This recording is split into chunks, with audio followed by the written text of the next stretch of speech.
I'm a full-time traveler, photographer, YouTuber, and a lot of you guys know me from my photographs where I basically wear the exact same thing all the time. So when I'm going to show you my wardrobe, my giant full-time travel wardrobe, you might get a bit shocked of how much stuff I actually have, and I am embarrassed. Continue watching to find out why.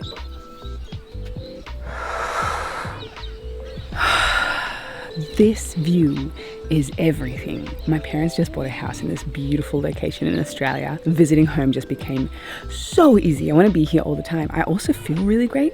There's something amazing about Australia. It's very relaxing, like crazy relaxing. So I have a feeling today's video is not going to be hyperactive like Israel's usual style, I guess. It's going to be much more calm, so let's get started. I have everything I need for the video right here. I would firstly like to apologize to all the true travel minimalists out there in the world, because let's look back to this clip. These two bags is basically what I end up carrying with. This is a 38 litre. Smaller, much smaller than this monstrosity. I made a really big mistake not long ago. I acted on impulse and I bought this gigantic bag, humongous bag, which also happens to be 5 kilograms, which is a quarter of your allowance that you're allowed to take on a plane. And when I bought this bag, a beautiful thing happened. And by beautiful, I don't mean that at all.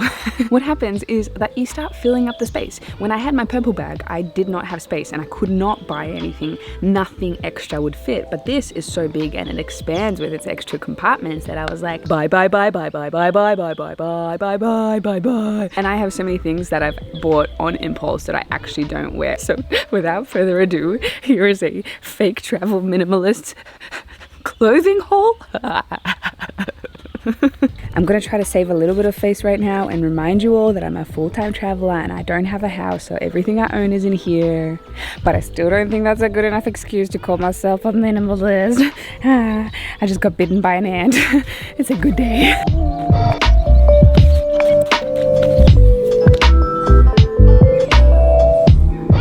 Here's the total of my clothing pieces. 1, 2, 3, 4, 5. Whoa! I have 5 pairs of shoes.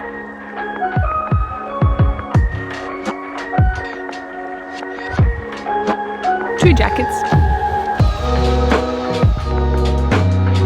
2 swimwear, 1 sports bra, 2 pairs of shorts, a second fanny pack bum bag thing that I don't wear very much, but I actually still like it, but I definitely don't wear enough, so I could technically get rid of this one too, which I also just bought on impulse. 3 jumpers.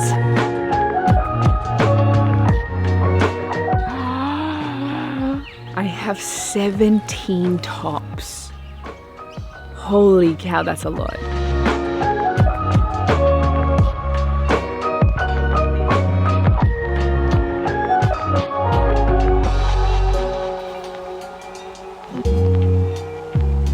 Help?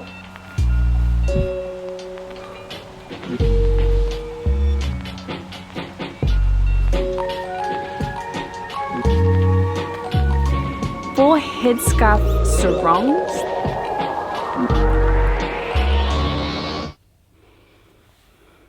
One sleeping robe. I made room in my bag for a sleeping robe. That's crazy. Pants. Why do I have so many pants? 10 pairs of pants.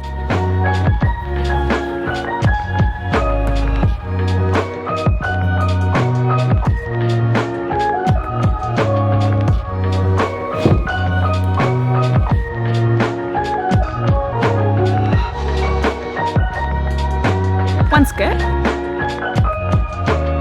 9 dresses.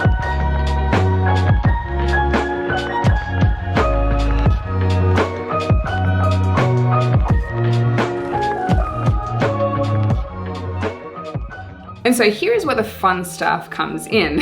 Out of all the clothes that you have just seen, the only things that I wear on a regular basis is this compared to this. That is a massive difference. Even if you have a lot of stuff or a little bit of stuff, you will choose mostly to wear the same things on repeat because of comfort, I guess. Looking through all my clothes, I have to say, they're really nice. Like, some pieces are really interesting, and it's kind of a pity that I don't wear them all the time, but I think it is just because it's so much easier for me to not have to think about what I'm wearing and just shove it on. I literally have nothing against people that love to express themselves through fashion. I think it's a pretty amazing way to celebrate your body, like your human body, but by putting beautiful pieces of clothing onto it. I think that's a wonderful, wonderful thing. I am superbly more excited though about the fact that most of us are looking now for high quality items instead of doing fast fashion. And I really hope it's changing quite a lot, because the fast fashion industry is horrific. One, it's damaging to the environment like crazy. So much plastic pollution comes from it, so much water pollution comes from it. But one of the most annoying things about it is that you literally buy a shirt and you think it's gonna last you forever, and after 2 washes it looks like crap. And when did this all go down the drain? Like, I'm legitimately missing companies that did great work and did beautiful pieces that lasted you for 10 years. Does anyone remember that? Because that's kind of what I'm seeking all the time. I want clothes that last me for ages, you know, the classical styles, pieces that look good all the time, and they make you feel like $1 million. And maybe they're a little bit more expensive up front, but damn, do you feel good wearing it? Which kind of leads me onto the fact, I know that a lot of you will be questioning where I'm getting the pieces from, what's the brand name. I don't disclose brand names because, one, it generally isn't about the brand name. Like, you just happen to be lucky and find something within the brand that is good quality and is long lasting, and that's why I have these pieces that I have. And secondly is because I collect some of these pieces, the more unique ones. I kind of want to have a unique wardrobe, so by me telling you where I got it from, it defeats the purpose of that, because I just want to, you know, dress myself for me, and I don't want to fuel consumerism. So the whole point of this video is to show you that even if you are a traveler, and even if you're a fake minimalist like me, I mean, I need to cut down, and I will be cutting down, and I already know which pieces I'm getting rid of because I don't even know why I have them. Okay, well, actually, I do know why I have them. There is a prospect that we're looking for a house to settle down and settle down. Just to have a base. We're still going to be traveling a lot, but I think I started getting overexcited already, and I started accumulating things with the idea that I will be having a house possibly soon in the next few months. It could turn the other way and I could just get rid of all my stuff, downgrade my bag again, and just become a minimalist properly again.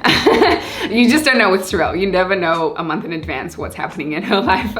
Whatever. If anything, even for yourself at home, if you feel like you have too many pieces, I guarantee you 100% that it's weighing down on your mind, and it does. Even with this much stuff, it still weighs down on my mind heavily about how much I have. Every morning I'm like, oh, what am I gonna wear? Like, it takes up headspace. The best thing to do for a smooth sailing life is to have the least amount of decisions you need to make, unless obviously fashion is something that inspires you and makes you feel amazing. But if it doesn't, then just simplify your life and find things that look great and get rid of the stuff you don't love. Like, you have to look at the piece. I love this advice. You have to look at the piece and think, does this bring me happiness, joy? Do I love this thing? And if it doesn't, you'll get rid of it. It's some sort of method of organization created by this lady. I forgot to mention such an important thing, but these clothes, all of this, my whole bag, it is about 25 to 27 kilograms. My boyfriend also takes a couple of my books and my camera equipment, so I am way over. And it causes a massive problem at the airport. It's really embarrassing carrying such a gigantic bag. Another reason why I want to get rid of it all. And I also learned the other day, which is freaking common sense, and I never thought of it. The more you have, the more fossil fuels you're burning when you're traveling so much as me. And obviously that doesn't make me feel good, because I'm not trying to harm the environment, but my job and my lifestyle is already doing so. So I want to cull just so that I am using less fossil fuels when I'm flying. Anyway, that's a side note, very important logistical part of things. And on a final, completely unrelated topic, man, I love my hair. I feel so good wearing them clothes with my new hair. Oh, I feel so sexy. I am going into womanhood, into my 30s very soon, looking the best that I've ever looked. It's very exciting. Womanhood is exciting, just FYI. Anyway, I hope you guys enjoyed this video looking into my entire wardrobe. If you would like to see more, make sure you like, subscribe, and hit that bell for notifications. Here's my Instagram and my Twitter if you would like to see more. And until next time, guys.